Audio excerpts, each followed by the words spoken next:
Olá, meus amados e queridos irmãos, graça e paz. Hoje nós vamos começar a aula 2 sobre discipulado. Nós estamos trabalhando sobre o tema discipulado já há algum tempo. E a gente viu inicialmente o que é o discipulado. O discipulado, baseado em Mateus 28, 19 e 20, que diz assim: Ide fazer discípulos de todas as nações, batizando-os em nome do Pai, do Filho e do Espírito Santo e ensinando-os a guardar todas as coisas que vos tenho ensinado. E eis que estarei convosco todos os dias até a consumação do século. Essa é a base para a gente entender o que é o discipulado. Na perspectiva do Abe Huber, discipulado é relacionamento, formação e multiplicação. Esses três fatores, na visão do MDA, é muito importante. O relacionamento com as pessoas, a maneira como a gente se relaciona, como a gente interage com elas, a formação, isso vai ajudando a moldar, a sermos mais parecidos com Jesus Cristo. E a multiplicação, porque esse é o alvo final do discipulado, a gente multiplicar, ganhar outra pessoa para que seja também igualmente parecida com Jesus. Na visão do Aloysio Silvio, ele diz o seguinte: o Aloysio ele diz que discipulado é paternidade espiritual e transmissão de vida. A paternidade é como que você assumindo o papel de pai, de mãe para com aquela pessoa, em que você vai abraçando, vai trabalhando, vai conquistando o seu coração e vão caminhando juntos para serem mais parecidos com Jesus. Então, ele fala dessa paternidade e fala da transmissão de vida. Não é só o conteúdo cognitivo, é a vida. Como a gente lida com as tribulações, com as provações, com as barreiras. David Cornfield ele diz o seguinte: discipulado relacional, prestação de contas e formação de líderes. O que acontece esse discipulado relacional? É a intencionalidade. É sempre ter a intenção de ganhar alguém como seu amigo, ganhar alguém para um pequeno grupo, ganhar alguém para Jesus. Mas é também prestação de contas, onde a gente compartilha nossas fragilidades, nossas limitações, nossas tentações e provações. Mas é também a formação de liderança, quando a gente está multiplicando a nossa influência, ensinando a ser influenciadores, levando a luz do Evangelho de Cristo Jesus. E Diogo Carvalho ele diz que discipulado é acompanhamento pessoal, identidade com Cristo e intimidade com Deus. Três marcas muito importantes do que é esse discipulado: intimidade com Deus. Dia a dia, sem pão do céu, não tem pão da terra. Então é muito importante essa intimidade com Deus. Vai dando sensibilidade para ouvir a voz do Mestre Jesus. Então, o discipulado nós vimos nessa perspectiva. No estudo 2, a gente viu o propósito do discipulado. E o propósito do discipulado, ele tem 5 etapas. A primeira foi formar Cristo nas pessoas, baseado em Gálatas 4:19, até que Cristo seja formado em vós. Então, o discipulado, ele tem esse propósito, para que a gente seja moldado, ajustado, alinhado com a pessoa de Jesus Cristo. Isso é fundamental, é algo que não dá para negociar. Uma segunda propósito que a gente viu é levar a maturidade espiritual, baseado em Hebreus 5:12 a 14. Então, levar a maturidade. Maturidade não vem com a idade, vem com o aprendizado das experiências adquiridas. Quando a gente erra, o que a gente aprende? Quando a gente acerta, qual é o nosso aprendizado, o nosso crescimento? Então, a gente foi vendo que é levar a maturidade. Vimos uma terceira marca do propósito, é multiplicar discípulos. Segundo Timóteo 2:2, o que de mim ouviste, viste, diante de muitas testemunhas, transmite a homens, pessoas idôneas, para que possam transmitir a outros. Então, o discipulado tem essa base muito importante de multiplicar discípulos. Você tem multiplicado discípulos? Você tem pessoas que caminham com você? Tem gente que você presta contas, e tem gente que olha para você, vê Jesus e diz, eu quero caminhar com você. Então, um quarto propósito do discipulado, fortalecer a comunhão, Atos 2:42, que diz que o crente é eco, ele tinha comunhão, ele tinha ensino e ele tinha oração. E a cada dia o Senhor ia acrescentando aqueles que deviam ser salvos. Por quê? Porque Deus só manda a gente quando a gente está preparado para receber pessoas enfermas, doentes, limitadas, fragilizadas. Então, o discipulado tem esse propósito de fortalecer a comunhão. Pessoas que estão vulneráveis, feridas, machucadas, na caminhada do discipulado, vai aprender a fortalecer.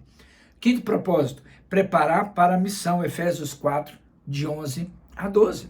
Deus preparou evangelistas, profetas, pastores, mestres, homens e mulheres de Deus, para que possamos assumir a missão e levar a missão de fazer discípulos. Vimos também, no terceiro estudo de discipulado, os métodos, as maneiras. E aí também foram 5 etapas. Os relacionamentos, baseado em Marcos 3:14. Jesus caminhava junto dos discípulos. Jesus escolheu 12 discípulos. E entre esses 12, ele caminhou perto de 3, Pedro, Tiago e João. E entre os 3, ele ainda caminhava perto de uma pessoa. Então, nós precisamos entender que essa metodologia do relacionamento é fundamental. Mas uma segunda etapa dessa metodologia, que é relacionamento, tempo investido na vida das pessoas, é o ensino. E o ensino, baseado em Mateus capítulo 5, 6 e 7, ele não vem apenas do conhecimento, não é o quanto conhecimento eu adquiri, é quanto eu estou vivendo, praticando, experimentando dessa caminhada. Então o ensino não é apenas informação, é transformação. Uma terceira maneira dessa metodologia do discipulado é o exemplo. O discípulo aprende observando. Em 1 Coríntios 11:1, serem meus imitadores como eu sou de Cristo, na mesma proporção, na mesma profundidade. Então, é o exemplo. Que exemplo eu estou dando para o meu discípulo, para a minha discípula, na adversidade, nas crises, nas tempestades, nas lutas. Então, eu preciso entender que não é só o conteúdo, é o exemplo que eu estou dando. Quarta coisa que a gente viu na metodologia, a prática. Jesus enviava para praticar e servir. Lucas 10, de 1 a 17. Então, o Senhor Jesus mandava entrar na casa. E aqui surge a casa de paz. Se eles se receberem, prega o evangelho, abençoa. Se não, sacode a poeira das sandálias, porque eles estão rejeitando ouvir o que é mais precioso do evangelho. Então, é interessante que, se você olhar, Jesus está mandando, aqui em Lucas 10, 12 pessoas. E você vai vendo no capítulo seguinte, que há o envio de 70. De onde surgiram os 58 a mais? Foi do capítulo anterior, que eles foram enviados, ganharam, discipularam, eles queriam caminhar juntos, e aí então o envio dos 70. Então, quando a gente vive, a gente ensina, a gente é exemplo e a gente multiplica discípulos para a glória de Deus. E aí nós temos a comunidade. O discipulado acontece em pequenos grupos. O discipulado acontece em pequenos grupos. Atos 2:46. Então havia comunhão, eles estavam nas casas, eles estavam nos templos. Havia todo dia essa comunhão. Então essa é a maneira, a metodologia. E aí nós fomos para o estudo 4, que é o roteiro para a reunião do discipulado. E fomos vendo 6 coisas importantes no discipulado, que é aquela recepção e comunhão. Como é que foi a sua semana? Como é que você está no seu coração? Você gasta aí 10 minutos. Depois vocês vão orar. Orar pela lista de oração que cada um tem. Orar pelas lutas da semana. Orar pelos desafios que virão. Mas também vem um compartilhamento da vida. Cada semana, por 10 semanas, tem uma pergunta estratégica, que cada uma delas tem muito a ver com a vida pessoal, a vida interior e a vida espiritual. E aí você vai gastar 20 minutos. O discipulador pode começar, depois o discípulo por mais 20 minutos. Terminando isso, né, você tem aí talvez um texto bíblico, um versículo para memorizar, para refletir, para tirar o princípio. E aí vem metas e desafios práticos. O que eu preciso fazer para melhorar, para ser mais parecido com Jesus? Qual é o desafio? É orar mais, é ler mais a Bíblia, é ler a Bíblia toda em um ano. Eu preciso ajustar alguma coisa no meu caráter, na minha fala, na minha forma de pensar. Então eu ajusto. E aí a oração final, 5 minutos, para que a gente possa finalizar. Então o roteiro é esse do discipulado que a gente tem visto. E aí os 3 valores do discipulado, que nós temos aí, o sigilo, a oração e a reprodução. O sigilo, a gente tem aprendido que eu não posso compartilhar nada do que eu ouço, nada do que eu vejo com ninguém. Um discipulado exige, é preciso sigilo absoluto. Eu não posso abrir o que eu ouço com outras pessoas. Eu preciso manter o sigilo. Senão, a pessoa não confia, perde credibilidade. Discipulado vai ser apenas um encontro formal e por não muito tempo. Segunda coisa, oração. Você vai orar pelo seu discípulo, pela sua discípula todos os dias, para que ela tenha experiência com o Senhor, para que tenha vida de oração, vida de leitura da palavra, que ela possa experimentar e ser confrontada pelo Espírito Santo, andar em novidade de vida, andar debaixo da luz, andar sendo guiado pelo Espírito Santo de Deus. Mas também a reprodução. Depois de 2, 3 semanas, o discipulador, a discipuladora já libera o seu discípulo para multiplicar, para reproduzir. E se ela disser não, então talvez não seja bom você continuar o discipulado com essa pessoa. Ela não está madura o suficiente para reproduzir. E chegará um momento para isso. Mas a ideia é que 2, 3 semanas a pessoa comece a reproduzir o discipulado com outra pessoa. O que eu aprendi, eu consigo repassar para frente. E aí então, nós começamos o estudo das 5 marcas de um verdadeiro discípulo de Cristo Jesus. E nós fomos ver no primeiro estudo das 5 marcas, foi a renúncia. Lucas 14, 33 diz: assim, pois, qualquer de vós que não renuncia a tudo quanto tem, não pode ser meu discípulo. Então nós trabalhamos a renúncia. E aí a gente precisa voltar para o estudo 1 das 5 marcas para a gente trabalhar isso. Hoje nós começaremos o estudo 2, a segunda marca de um verdadeiro discípulo, que é imita o mestre. Mateus 10, 25. Basta ao discípulo ser como seu mestre. Você hoje está mais parecido com Jesus, hoje, do que foi ontem? Ou você está menos parecido? Como é que está o teu temperamento, tua tolerância? Como é que está a tua intimidade com Deus e o teu relacionamento com as pessoas? O texto nos desafia.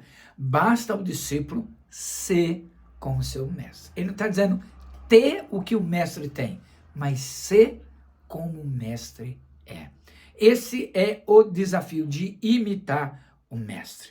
E aí eu quero introduzir dizendo o seguinte: o objetivo do discipulado não é ser admirado, mas tornar-se parecido com Jesus. E aí ele vai moldando, às vezes ele vai moendo no primeiro momento a nossa vida. Por quê? O cristianismo não é apenas aprendizado intelectual, é transformação de caráter. Eu mentia, fala a verdade. Eu roubava, eu começo agora a trabalhar. Eu tinha inveja, agora então eu tenho um propósito.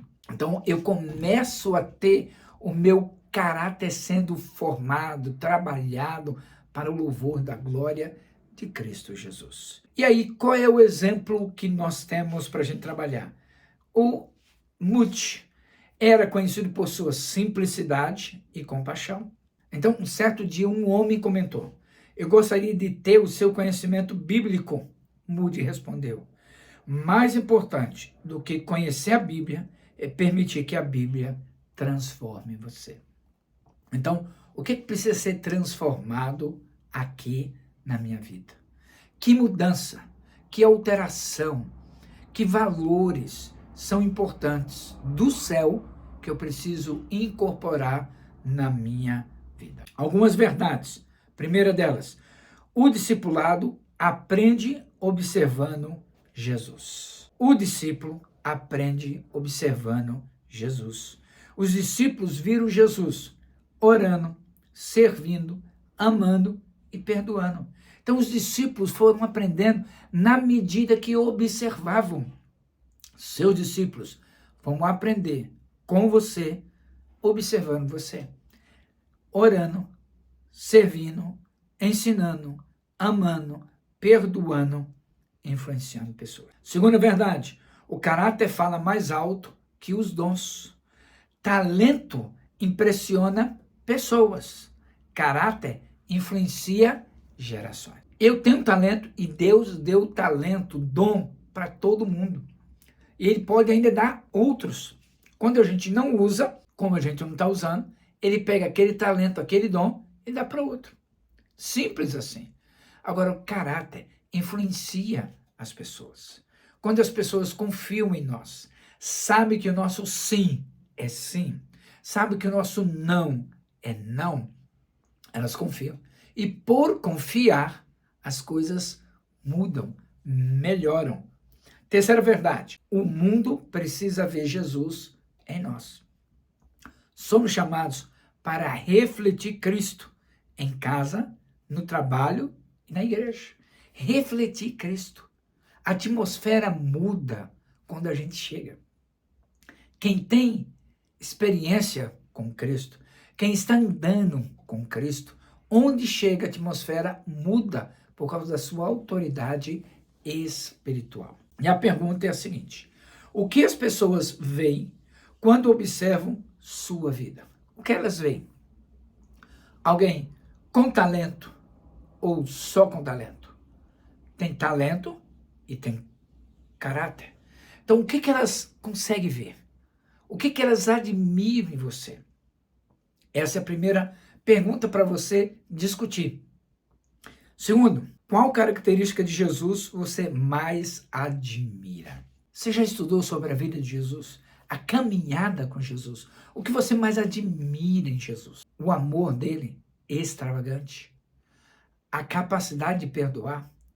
De influenciar pessoas? O que mais molda, chama atenção, marca a sua vida? Terceiro, qual característica de Jesus você mais precisa desenvolver? Assim como eu vou observando, eu preciso também desenvolver na minha vida essas marcas e essas características. Isso é imprescindível. Como é que eu aplico isso na minha vida? Escolha uma característica de Cristo: humildade, compaixão, perdão, obediência. Escolha uma e comece durante a semana exercitá-la, utilizá-la, memorizar texto bíblico dizendo assim: eu preciso viver isso, eu preciso ajustar minha vida com esta realidade. Pratique intencionalmente durante a semana, para que isso seja algo fixo e permanente. Que Deus te abençoe. Até a próxima.